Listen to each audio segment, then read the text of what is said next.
পছন্দের যে কসুরি চিকেন, তো কসুরি মেথি দিয়ে দিলাম।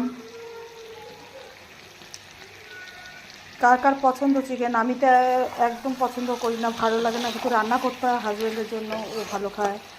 ও বলে না, আমার ছেলেও মাটন ভালোবাসে না। আর যে দুপুরের লাঞ্চে ভাত, এই যে ভাত আর চিকেন, কসুরি চিকেন। যদি কারোর ইচ্ছা হয় চলে আসো। এখানে দেখে মনে হচ্ছে কম, কিন্তু কম না, অনেকটাই আছে। দেখে মনে হচ্ছে কম, কিন্তু অনেকটাই আছে।